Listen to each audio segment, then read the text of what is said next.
آپ نے ان کو جتنی بھی ہٹانے کی کوششیں کی ہیں، مثال کے طور پہ 9 اپریل سے آنورڈ ایک موقع آیا، آپ نے اسمبلیاں بھی توڑی لیکن وہ مسئلہ پہ آ گیا، آپ نئے الیکشن کا آپ کی ڈیمانڈ ہے اور بہت سارے لوگوں کے نزدیک بڑی لاجیکل ہے، لیکن آپ کی اسٹریٹجی کام کرتی ہوئی نظر نہیں آ رہی۔ دیکھیے ابھی 2 اسٹریٹجیز ہیں نا، ایک ہے کہ آئین سے باہر نکلاؤ، ایک ہے آئین اور قانون کے بیچ میں رہو۔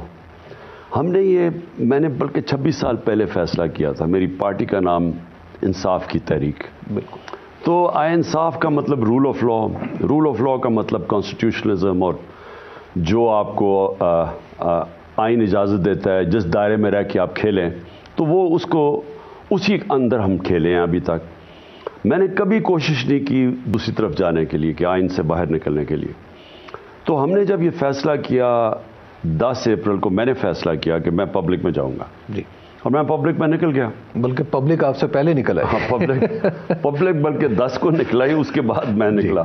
تو میرا مقصد ہی صرف یہی تھا کہ میں ایک آئین، ایک جمہوریت کے اندر ایک پولیٹیکل لیڈر عوام کے پاس جاتا ہے اپنا کیس لے کے، اور عوام کو میں نے اپنے ساتھ لگایا اور بتایا کہ ہوا کیا ملک کے ساتھ، کہ ایک چوروں کو اوپر بٹھا دیا ہے جو 30 سال سے چوری کر رہے تھے، اور کوئی وجہ ہی نہیں تھی گورنمنٹ کو گرانے کی۔ تو بہرحال میں پبلک پہ گیا، پبلک نے رسپونڈ کیا، لیکن ہم نے فیصلہ یہ کیا کہ ہم کوئی ایسا کام نہیں کریں گے جس سے ملک میں انتشار ہو۔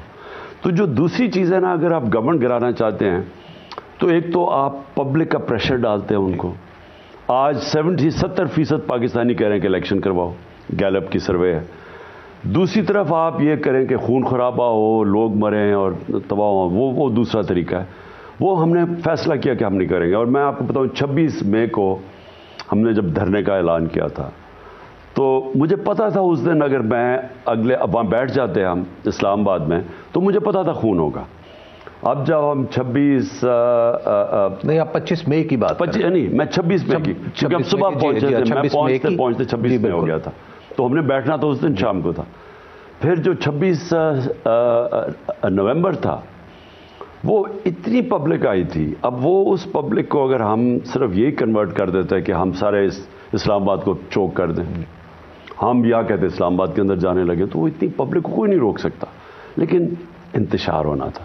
تب بھی فیصلہ کیا کہ ہم آئینی طریقہ لیتے ہیں، آئین مجھے اجازت دیتا ہے کہ میں اپنی گورنمنٹ کو ڈیزالو کر سکتا ہوں۔ خان صاحب، آئینی طریقے میں سیاست بہت ساری انوالو ہو جاتی ہے۔ مثال کے طور پہ اگر آپ کی جو وفاقی حکومت تھی، اس میں بھی دیکھیں تو اس کے پیچھے جو اس کے جو نیت تھی وہ جو کچھ بھی تھی، لیکن سامنے ایک اس کا فساڈ جو تھا وہ آئینی تھا۔ یہاں پر بھی دستور بے شک آپ کو طاقت دیتا ہے آپ کے وزیر اعلیٰ کو کہ وہ اسمبلی توڑ دے، لیکن اس کے لیے پارلیمنٹ کے اندر، اسمبلیوں کے اندر پالیٹکس سے آپ بڑا گریز کر رہے ہیں۔ مطلب آپ دوسری پارٹیوں سے رابطہ کر سکتے ہیں، یہاں پر بھی آپ کی پارٹی کے اوپر، ایک پارٹی کے حلیفوں کے اوپر کچھ پریشرز ہیں۔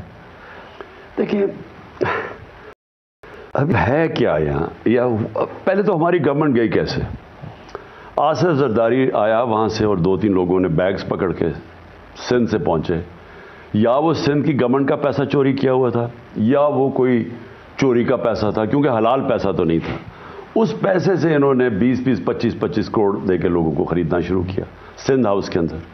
ساری قوم دیکھ رہی ہے۔ اب کبھی بھی سٹنگ گورنمنٹ الیکشن نہیں، نو کانفیڈنس نہیں ہارتی، کبھی نہیں سٹنگ گورنمنٹ ہارتی۔ یعنی ان کے پاس سارے اسٹیٹ ریسورسز ہوتے ہیں، ہمارے پاس سوائے سندھ حکومت کے سارا پاکستان میں تو ہماری گورنمنٹ تھی، تو ہم تو پورے پیسے استعمال کر سکتے تھے، فیڈرل گورنمنٹ کے بھی، پنجاب جو بھی، تو ہم تو ان کو آرام سے خرید سکتے تھے، بولی آکشن لگ سکتی تھی۔ ہم نے انٹینشنلی فیصلہ کیا کہ ہم یہ نہیں کریں گے۔ ہم نے بزنس مین بھی تھے، انہوں نے بھی کہا کہ ہم آپ کو پیسے دینے کے لیے تیار ہیں، اچھا، خریدنے کے لیے، ہاں، کیونکہ بولی لگ رہی تھی وہاں۔ ویسے کاؤنٹر آفر کیا تھی یا کاؤنٹر بڈ کیا تھی؟ نہیں، وہ آکشن ہونی تھی نا۔ اچھا، انہوں نے 20 جو بھی ہمیں جو بتا رہے تھے 20 کروڑ سے تھوڑا سا زیادہ دیتے تھے، تو ہم 30 کروڑ دے دیتے، تو تھوڑے خریدنے تھے نا۔ لیکن ہم نے یہ فیصلہ کیا کہ اگر ہم نے یہ شروع کیا تو جو ایک ہمارا سارا پارٹی کا ہم آئے تھے، یعنی یا وہ کرپشن کا پیسہ ہونا تھا، اور یا پھر وہ پیسہ ہونا تھا گورنمنٹ کا چوری کیا ہوا پیسہ جو سندھ گورنمنٹ کر رہی ہے، جو بھی پھر سے آصف زرداری سنا پہنچ گیا، یہاں کوئی ان کا منسٹر ہیں، وہ پیپلز پارٹی کے پہنچے ہوئے ہیں یہاں لاہور میں بولی لگانے کے لیے.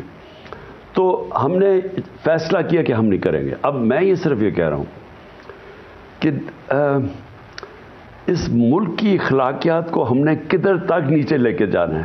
ہم نے فیصلہ کیا، ہم نہیں اس کا حصہ بنتے. آج بھی اب یہ جو ہو رہا ہے پنجاب کے اندر، یہ لاہور کے اندر، اب یہ پہنچ گئے پھر پیسے لے کے. اب سوال یہ ہے کہ کیا یہاں اداروں کو نہیں نظر آ رہا، الیکشن کمیشن کو نہیں نظر آ رہا؟ اصل میں الیکشن کمیشن کو کچھ کرنا چاہیے تھا.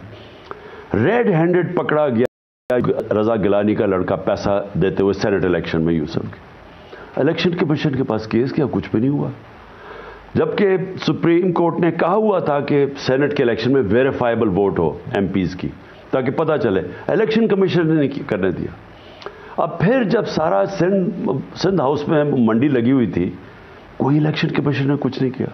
تو پوائنٹ یہ ہے کہ ہم اپنی خود ہی ملک کی جمہوریت بھی تباہ کر رہے ہیں، اخلاقیات بھی تباہ کر رہے ہیں، سچوں کو اوپر مسلط کرنے کے لیے.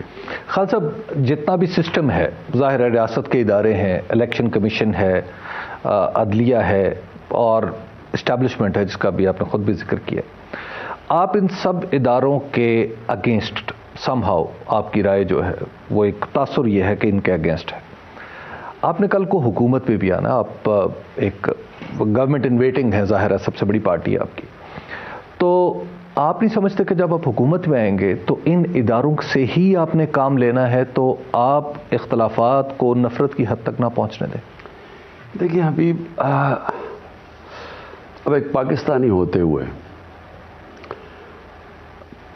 ہم سب کو، مجھے چھوڑیں، ہم سب کو فیصلہ کرنا پڑے گا کہ ہم یہ کس طرح کا ملک چاہتے ہیں.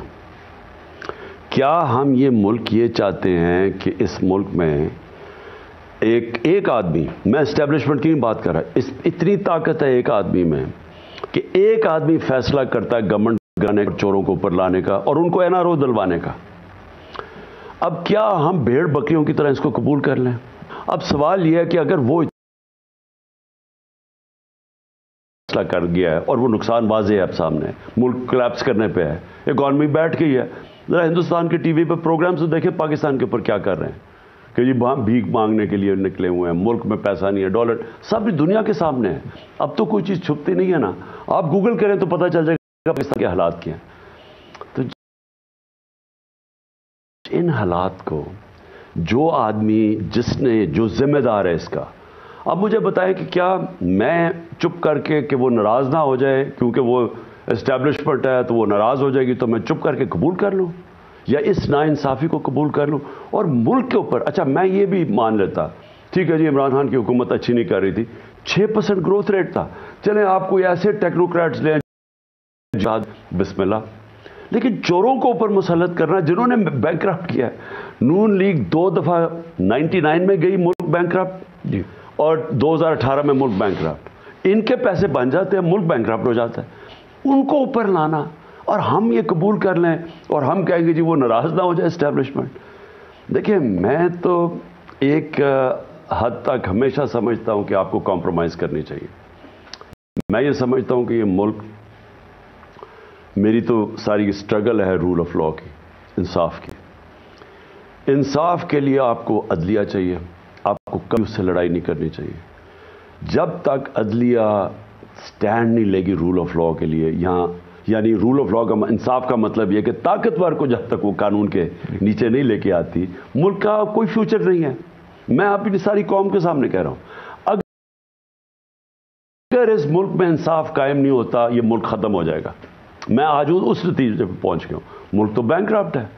اور انصاف اگر مل گیا، جو نیلسن منڈیلا کی ایک بڑی فیمس سینگ ہے، اس نے کہا غربت انصاف ختم کرتا ہے، انصاف خوشحالی لے کے آتا ہے.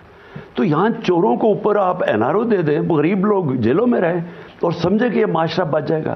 تو عدلیہ کا بہت بڑا رول ہے. اور